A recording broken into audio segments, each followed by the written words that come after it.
Hey y'all, Walker Montgomery here, and welcome to part 2 of my Whiskey Wednesday YouTube special with my dad, John Michael Montgomery, and my uncle, Eddie Montgomery of Montgomery Gentry. We are here in Versailles, Kentucky at the beautiful Amston Bourbon Bar. Thank y'all for tuning in.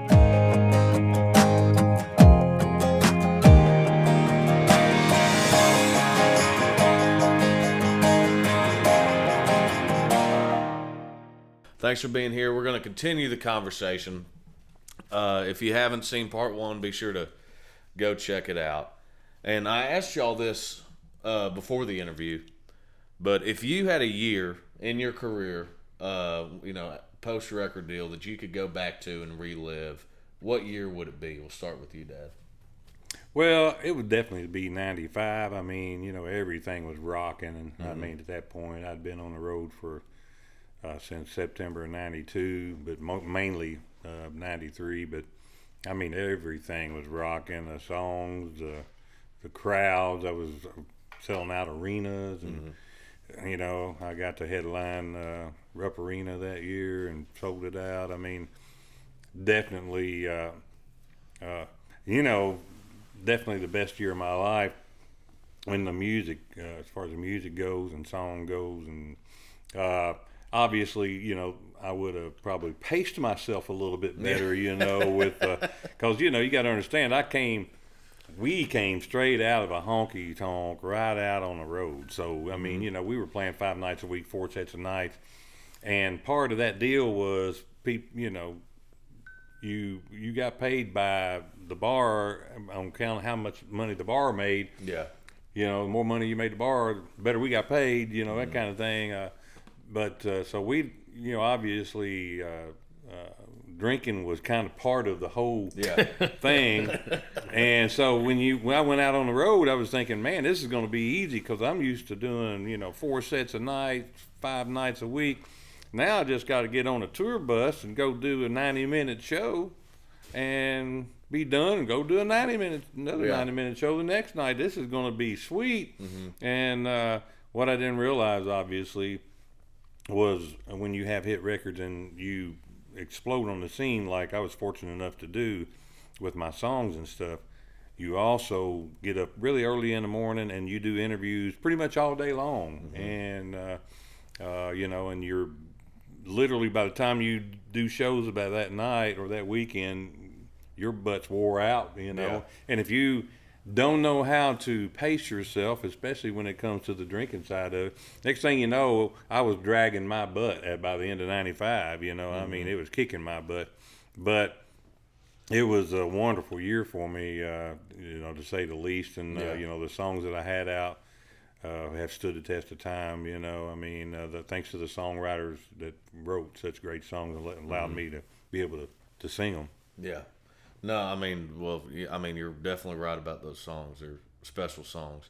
Eddie, what's yours? Favorite year you can go back to? I'm going to say when we done the My Town record, we got to cut the video down here in Lexington. Yeah. It's when we really hooked up with Jeffrey Steele, wrote Started Hell really Yeah, something to be proud of. Yeah, Speed, a bunch of our hits. Yeah. And it was, we started it was kind of the same way, when we were selling out stuff, and, it was, everybody was looking for the Jim. We were sponsored by Jim Beam. Everybody was looking for the Jim Beam bus because they knew that was the party. And, because we did. We'd take liquor right into the radio station and stuff, and we'd be drinking. It's when everything kind of started clicking. It sounds like both of those years for y'all. But so growing up, and total change of subject, but growing up, obviously, y'all's parents were in music. They played all the time, every night, whatever it is.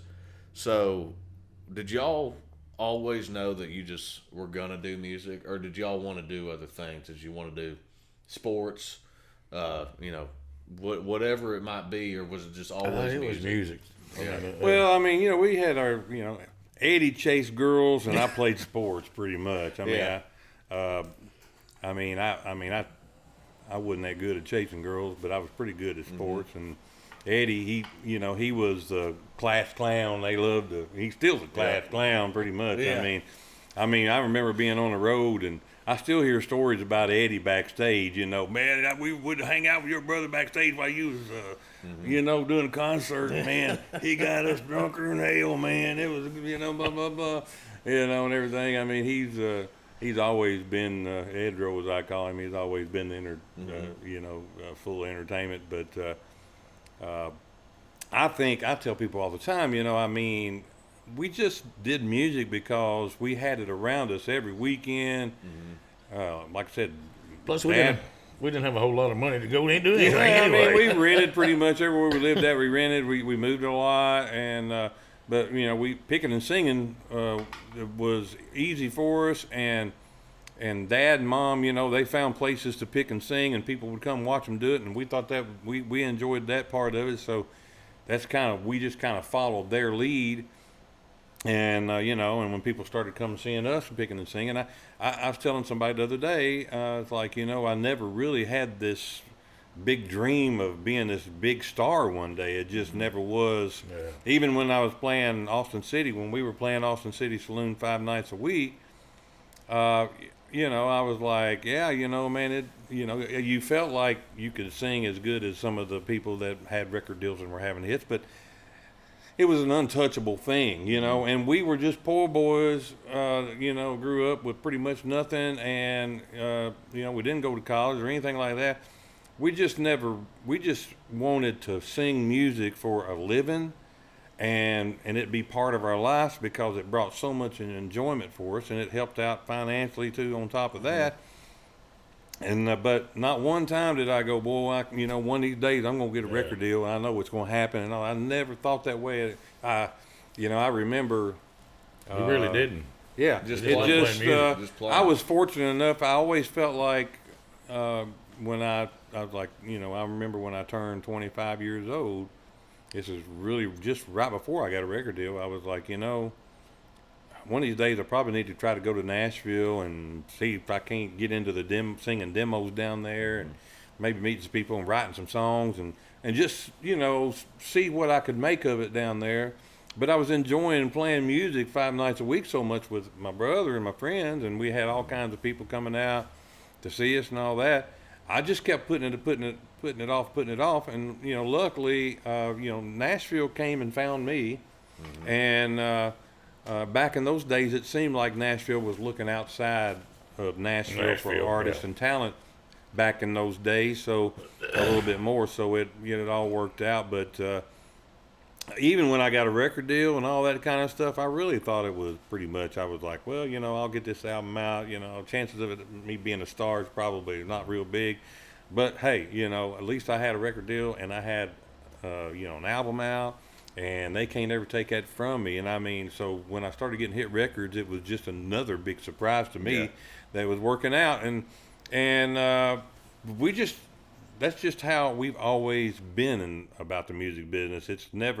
We never thought like, well, you know, we're so good at this, somebody owes us a record deal or we're going to be a big star one day. We just never looked at it that way. Mm-hmm. Well, I mean, yeah. It just worked out. It just worked out. Yeah. And so it really says something. It's special. It's special. But this is another thing that's special, and we were talking about it earlier. Y'all have never been interviewed together before. As far as I know. Which blows my mind. Well, like you said, when they got their hit record, they took off on, you know, like I was already, you know, had my thing going and was rocking, and then they got their hit record, and then they started their you know, life on the road. Yeah. And it seemed like we were in two completely different places at all times. We was on 2 different labels, 2 different booking agencies. Yeah. Didn't have the same managers, didn't have any of that stuff. So we were never at the same place at the same time. You know, ships passing in the night at best. Mm-hmm. And so, you know, years go by. We just recently, for the first time, actually are on the same booking agent. Yeah. And I was about to say, growing up, I mean, until recently, I never remember y'all doing any shows together. We've never actually been in the same place at the same time to actually do an interview together. Mm-hmm. And we've always just been busy with our own careers. And so, you know, this was, definitely the first time I got to thinking back, it's like, you know what, I believe this is the first time for sure we've ever done one together. As far as I remember, we've never done one together. Well, I beat some people to it, but well, we're almost done. But I've got one more question for y'all. So y'all are Bengals fans. I'm a Browns fan.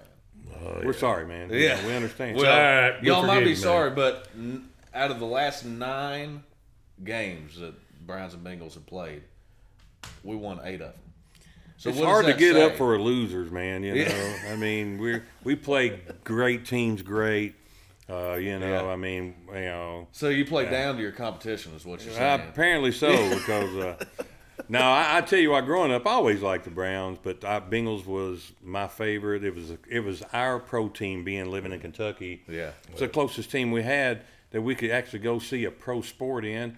And, it's just an hour and a half up the road. And now, of course, I love the Titans, being Nashville and everything and all that. But the Bengals have just always been, they've had a place in our heart, and Eddie even has one song he, talks about his Bengals lost because we did go through, we have gone through some hard times, but hey, we love them. Were those the original lyrics in Lucky Man?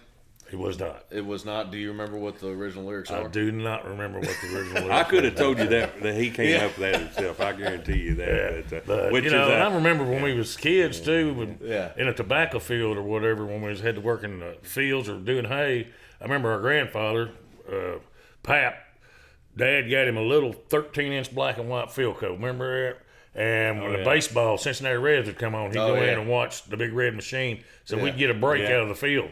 I got you. And he'd go in there and watch some of the games so we could go in there and we wouldn't have to be working in that hot sun. We was like, Whew, man, Reds games are rough, though. That stadium is just it's rough when it's not going well. Yeah. But I want and saying something about the Browns and the Bengals, something's going to tell me the next probably 8 out of 9 Bengals are going to win. Oh yeah, is that what it is? And I think we're going to be in the Super Bowl this year.